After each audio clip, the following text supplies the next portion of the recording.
Je parlerai très courtement ce matin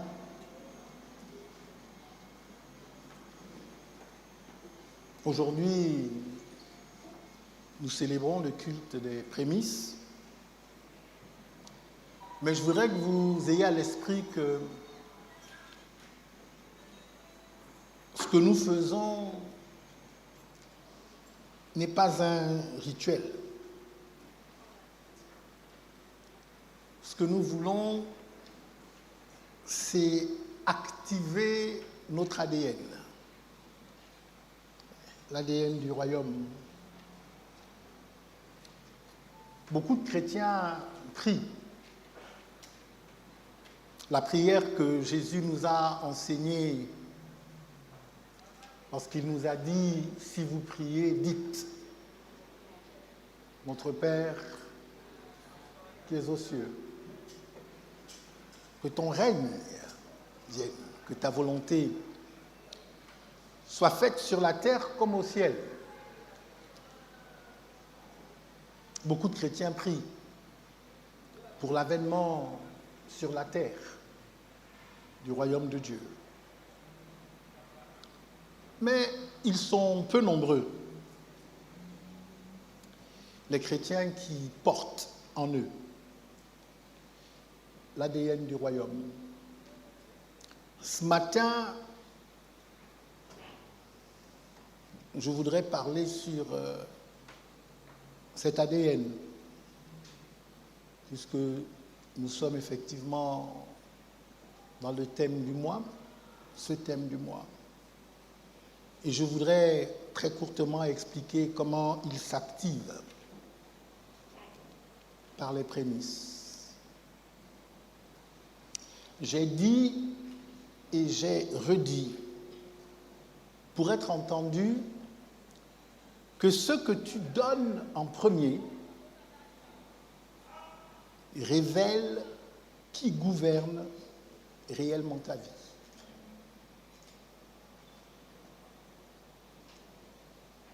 Je répète,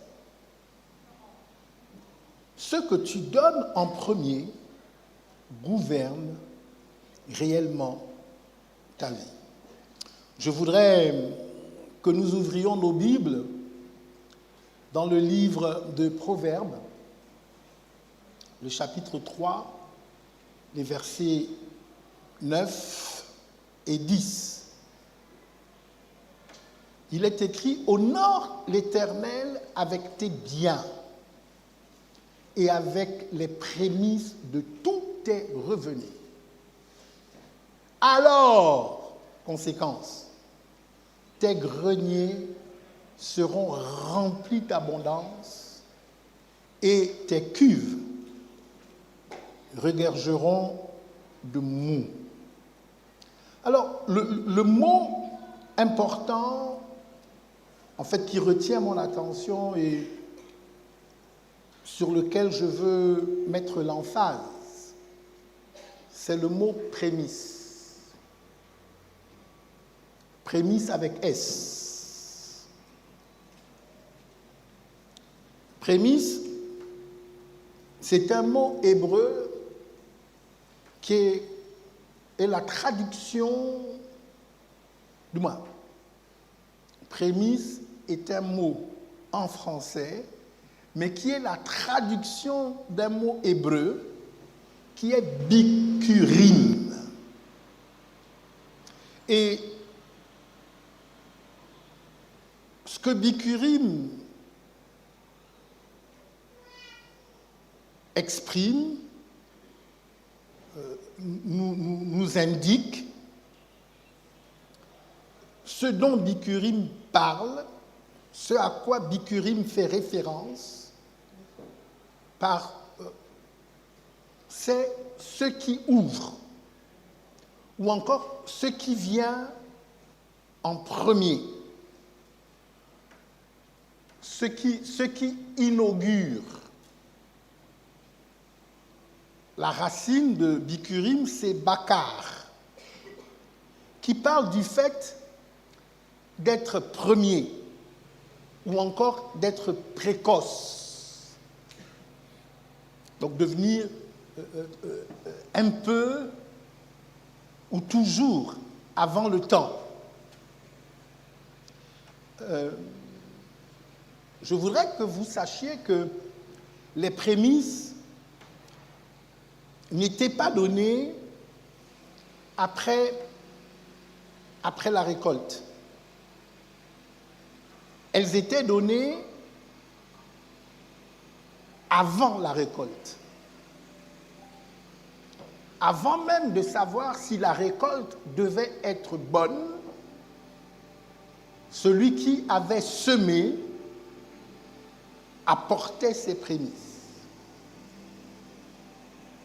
Donc, les prémices, c'est un acte de foi. C'est un acte prophétique.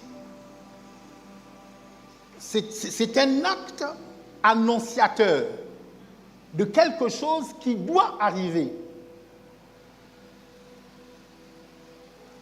C'est une déclaration d'alliance. Les prémices et vous allez entendre toutes sortes de discours autour des prémices, des discours en faveur, et puis des discours en contradiction. Mais la fondation des prémices,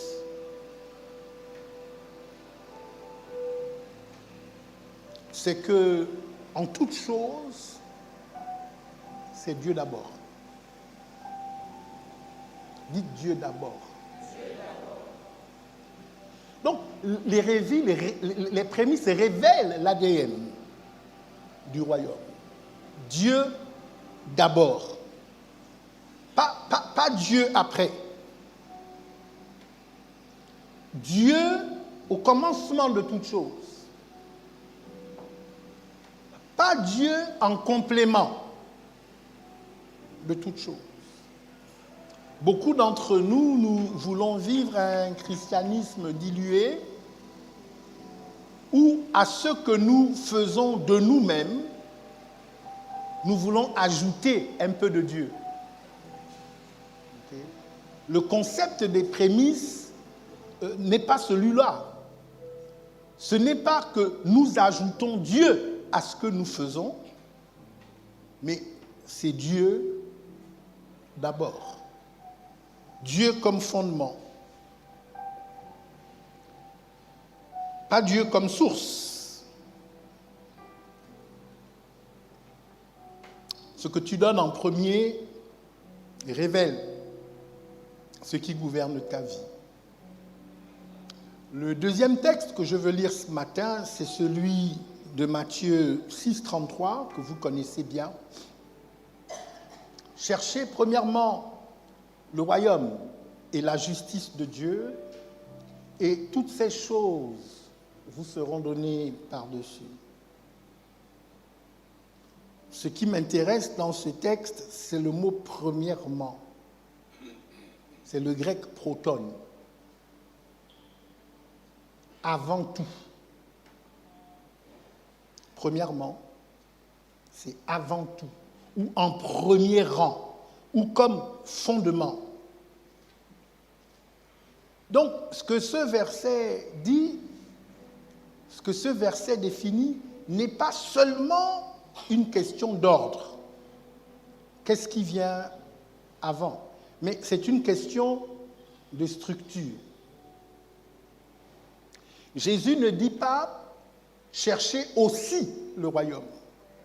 Vous cherchez d'autres choses et aux autres choses que vous cherchez, ajoutez la recherche du royaume. Ce n'est pas ce que Jésus dit. Il dit cherchez premièrement le royaume. Colossiens 1,8, il est le commencement, le premier-né d'entre les morts, afin d'être en tout le premier. Christ, donc, n'est pas un élément de notre vie, il est le fondement. Il n'est pas une priorité, il est la primauté. Je ne sais pas si vous comprenez ce que j'essaye de vous dire. Je parle calmement. L'ADN du royaume égale primauté absolue de Christ dans le temps, dans l'argent, dans les décisions, dans les relations, dans les projets.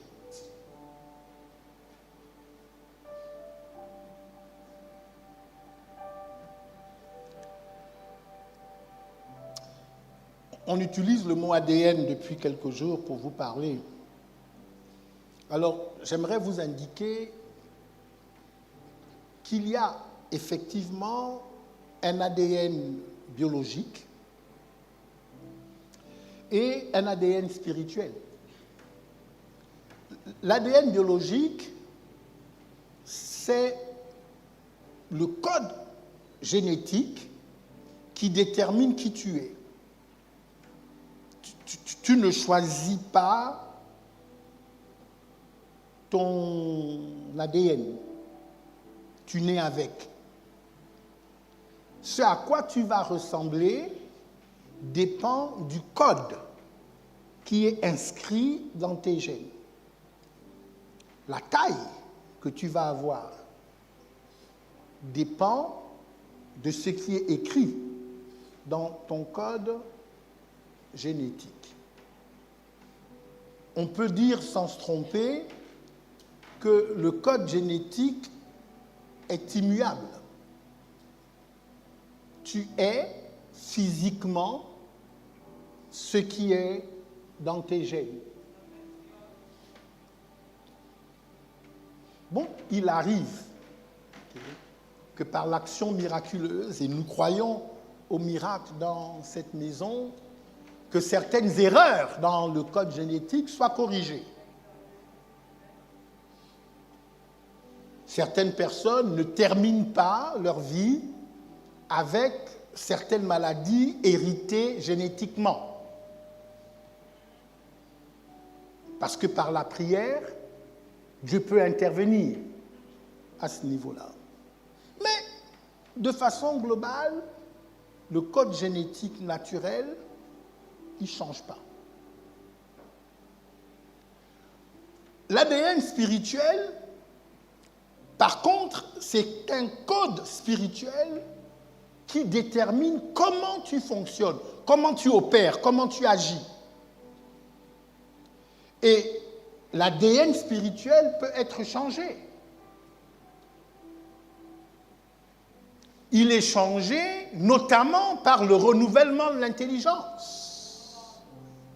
Ne vous conformez pas au siècle présent, mais soyez transformés par le renouvellement de votre intelligence.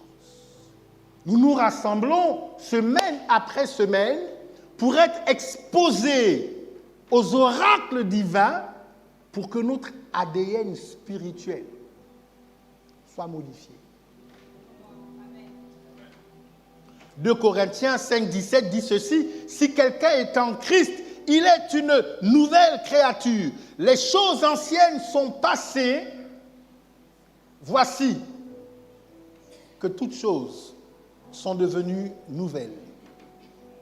Nouvelle création, nouveau ADN. L'ADN du royaume, c'est ce qui gouverne, c'est ce qui devrait gouverner tes réflexes spirituels.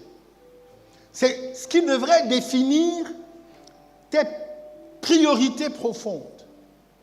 Comment est-ce que tu gères tes ressources?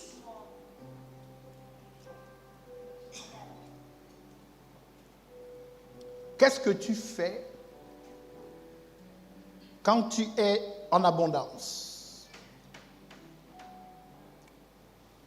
Qu'est-ce que tu fais quand tu es en situation de pénurie.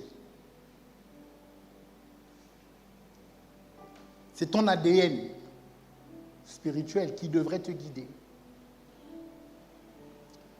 Ce que nous enseignons, et je sais que c'est radical,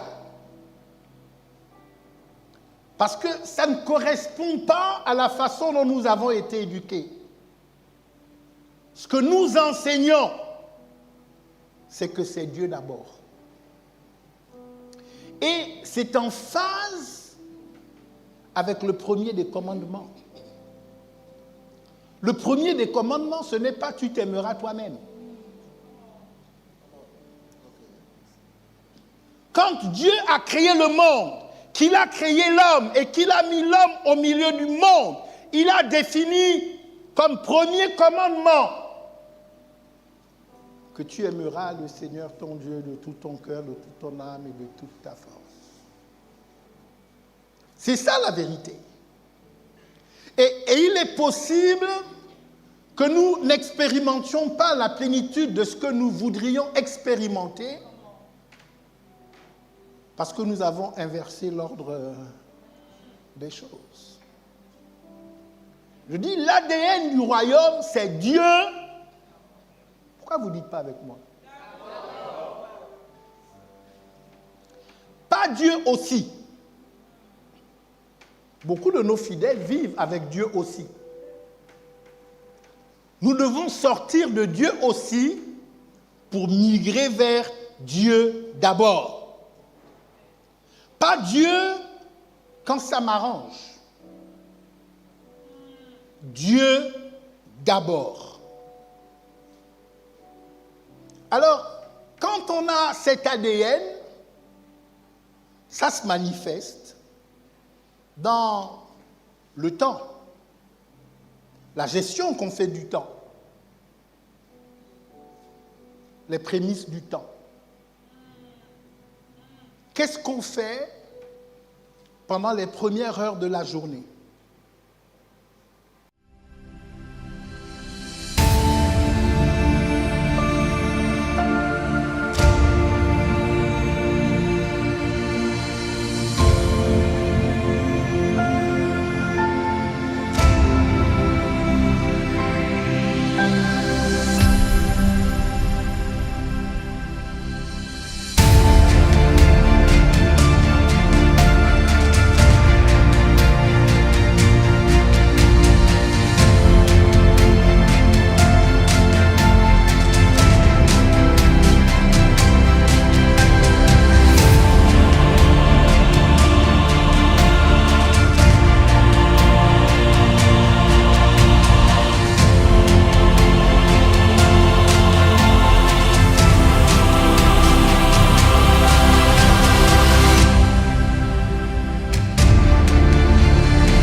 Tu ne pries pas quand tu as le temps, mais tu dois donner les prémices du temps à Dieu. C'est pour ça que dans cette maison, on organise notamment commander au matin. Pour que, avant que les chrétiens ne s'adonnent aux activités de la journée, qu'ils la commencent en ayant donné du temps à Dieu dans la prière. Lorsque nous prions le matin très tôt, ce que nous disons, c'est « Seigneur, toute cette journée t'appartient. Je commence avec toi, et parce que je commence avec toi, le reste de ma journée t'est consacré. » L'ADN du royaume se manifeste aussi dans les finances. Les prémices des finances. La fidélité dans la dîme. Vous avez des chrétiens qui sont chrétiens depuis 20 ans et qui, 20 ans après, sont toujours infidèles dans leur dîme. et qui ont besoin que dans l'Église, on installe un système policier pour contrôler leur fidélité. C'est qu'en fait, l'ADN du royaume, en fait, le code du royaume n'est pas inscrit dans leur gène spirituel.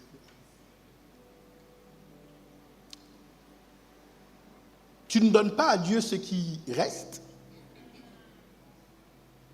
mais tu donnes en premier, avant même de savoir comment tu vas gérer le reste. Là, on est en train de parler de principes économiques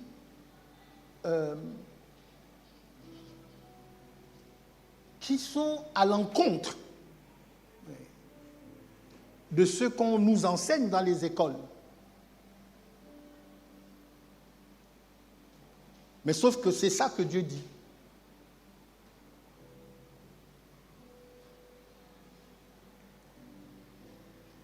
En faisant cela, ce que tu dis, c'est « Seigneur, mes revenus t'appartiennent, je te donne en premier pour consacrer tout le reste. » Un autre domaine où l'ADN du royaume doit s'exprimer, c'est dans les décisions que tu prends. Consulter Dieu avant toute décision importante. Pas après. Tu ne demandes pas à Dieu de bénir tes plans, tu demandes à Dieu ses plans et tu obéis. Proverbe 3, 5, 6, confie-toi en l'Éternel de tout ton cœur, ne t'appuie pas sur ta sagesse, reconnais-le dans toutes tes voies et il aplanira tes sentiers. J'ai un très long vécu avec Dieu, par Christ, et chaque fois que j'ai voulu m'appuyer sur ma propre sagesse, je me suis mordu les doigts. Et pourtant, je pensais être un homme sage et intelligent.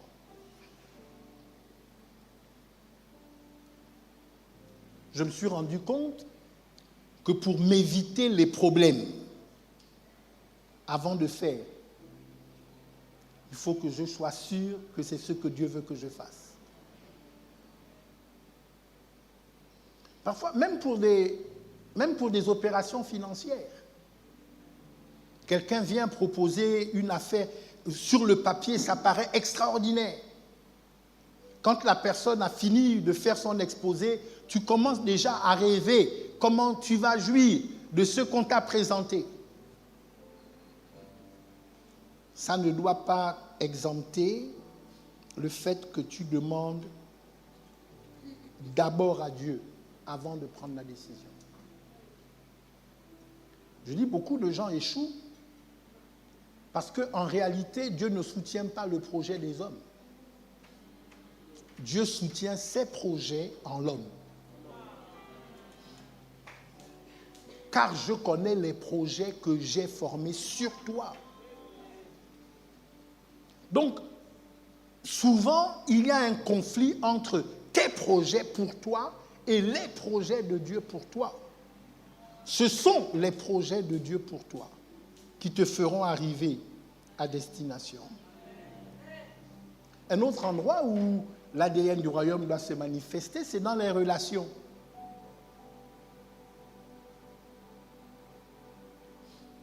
Il faut honorer Dieu dans le choix de tes alliances. Tu ne t'associes pas d'abord par affinité, par intérêt ou par confort. Mais tu t'associes par révélation. Je crois que c'est pour ça que l'apôtre Paul dit « Connaissez ceux qui œuvrent au milieu de vous ». Et dans ces temps-ci, nous ne nous connaissons pas seulement selon la chair, mais nous devons nous connaître selon l'esprit. Il y a des gens que vous avez rejetés hier, et aujourd'hui vous vous mordez les doigts, vous regrettez. Parce que au moment où vous les avez rejetés, vous ne saviez pas qu'ils deviendraient ce qu'ils sont devenus. Je dis même dans le choix des relations, il faut se laisser guider par l'Esprit. C'est Dieu d'abord. Il y a des gens, et l'histoire de la Bible est remplie de ça, il y a des gens dont vous devez absolument vous séparer. Même si toutes les circonstances vous imposent de rester avec eux. Pour que Abraham devienne Abraham, il ne pouvait pas le devenir tant qu'il n'avait pas quitté sa famille. Et Dieu a exigé à Abraham tous les sacrifices. Il a sacrifié sa famille par ascendance et même sa famille par descendance. Il n'aurait pas été Abraham. Il a fallu qu'il quitte la maison de son père. Plus loin, il a fallu qu'il se sépare de Lot. Plus loin, il a fallu qu'il se sépare d'Isaac.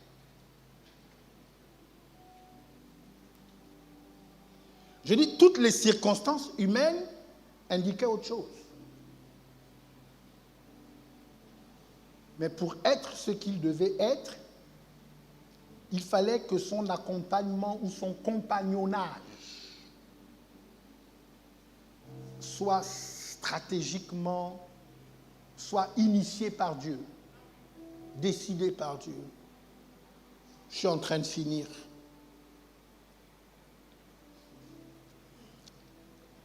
Je termine en te demandant, c'est une question, je te la pose. Ce matin, je ne cherche pas à faire des choses extraordinaires. Je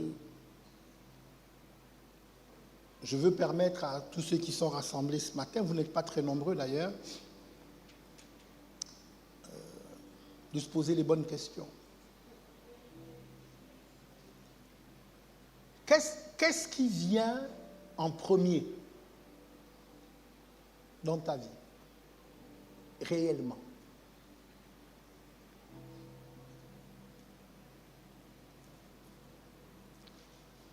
Je ne parle pas de qu'est-ce qui vient en premier dans ce que tu déclares ou dans ce que tu chantes. Je demande qu'est-ce qui vient en premier dans les actes que tu poses.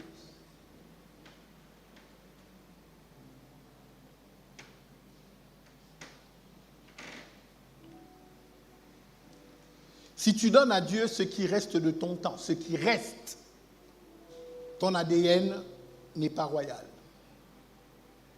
Si tu donnes à Dieu ce qui reste de ton argent, ton ADN n'est pas royal. Si tu consultes Dieu après avoir pris les décisions, c'est ce que font la plupart des chrétiens. Ils viennent me voir quand ils ont fait et qu'en ayant fait, ça s'est mal passé. Ah, mon évêque! Je viens te voir parce que depuis la semaine dernière, j'avais initié ceci. Et puis là, je suis bloqué. Si tu consultes Dieu après avoir pris tes décisions, c'est que ton ADN n'est pas royal. L'ADN du royaume, c'est Dieu d'abord. Ce n'est pas Dieu après. Les prémices activent l'ADN du royaume. On le voit clairement dans Romains 11, le verset 16. Or, si les prémices sont saintes, la masse l'est aussi. Quand les prémices sont consacrées, tout le reste est sanctifié. Donc, les prémices ne sont pas magiques, mais elles sont une déclaration, elles sont déclaratives. Donner les prémices, c'est déclarer que toute cette année t'appartient, ces revenus appartiennent à Dieu, ce temps appartient à Dieu, cette vie appartient à Dieu. Quand tu consacres les prémices, tu alignes tout le reste sous le gouvernement divin. Donc les prémices ne sont pas une obligation légaliste, ils sont la manifestation visible de ton ADN spirituel. Si tu veux marcher dans l'ADN du royaume, commence par donner à Dieu ce qui vient en premier. Pas ce qui reste, ce qui ouvre. Je pense avoir dit tout ce que je pouvais dire pour ce matin. Que Dieu vous bénisse.